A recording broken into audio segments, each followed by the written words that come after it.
Bacaan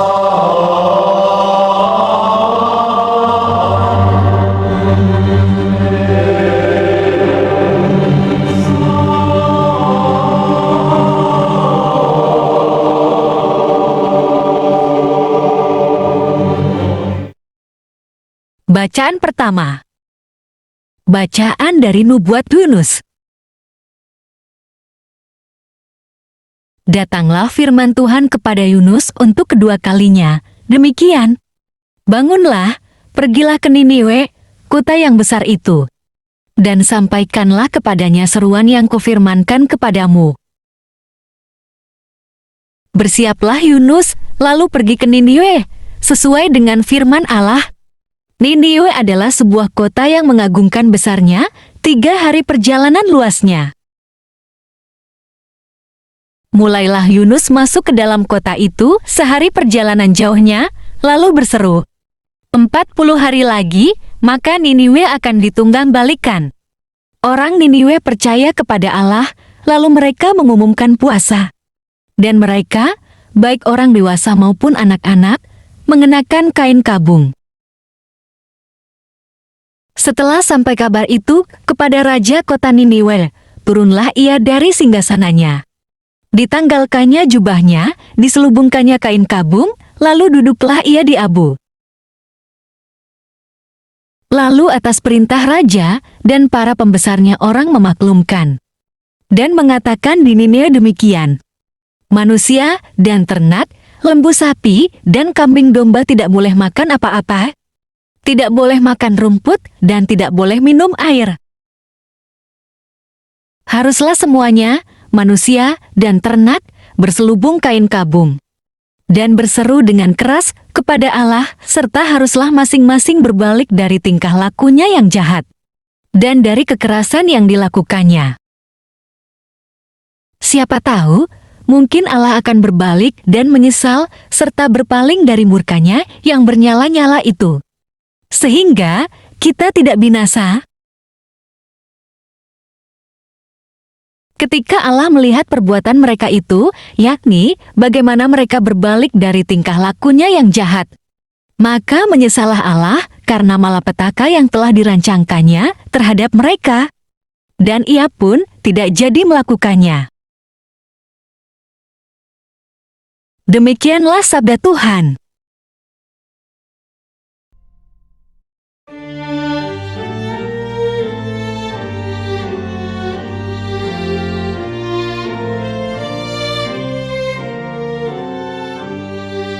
Terpujilah Kristus Tuhan, Raja mulia dan kekal.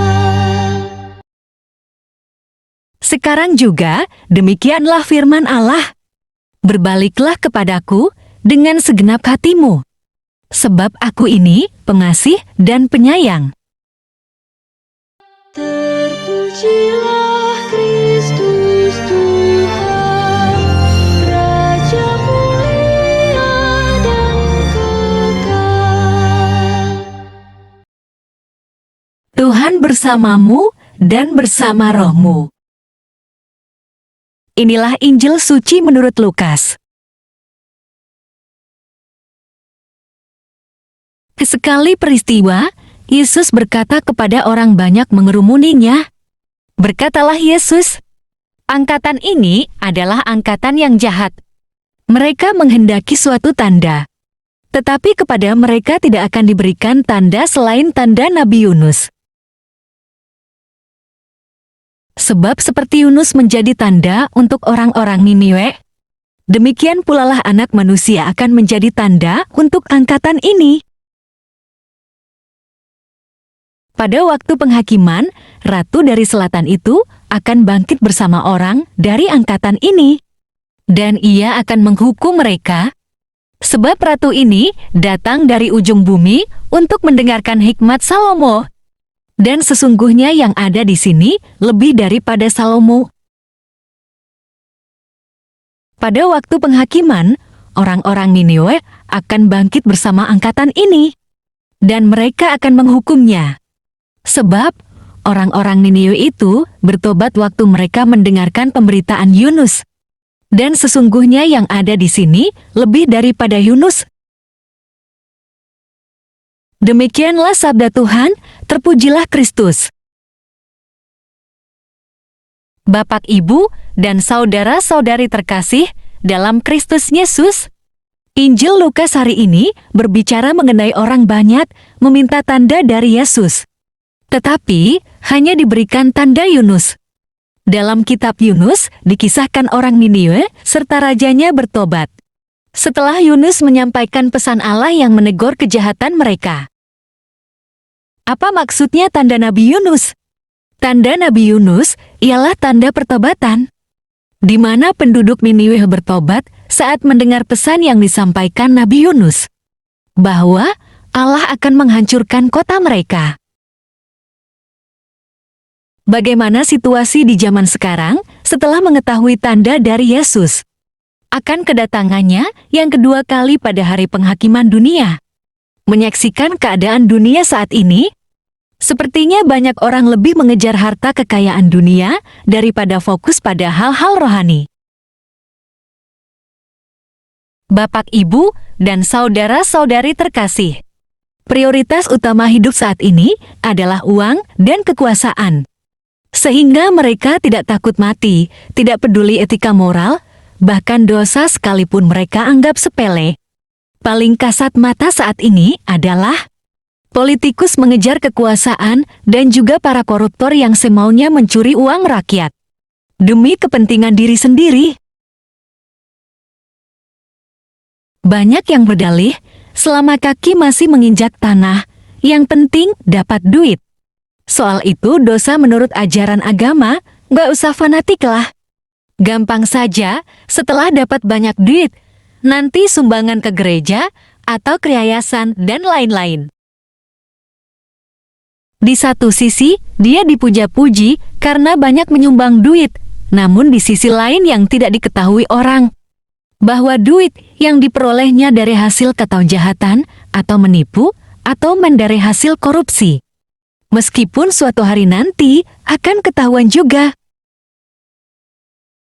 Bapak, Ibu terkasih, untuk menghindari terpengaruh ikutan korupsi atau manipulasi, maka orang beriman mesti tutup mata dan tutup telinga, supaya tidak melihat dan tidak mendengar informasi meraup duit dengan cara tidak halal, yang tidak sesuai kehendak Tuhan.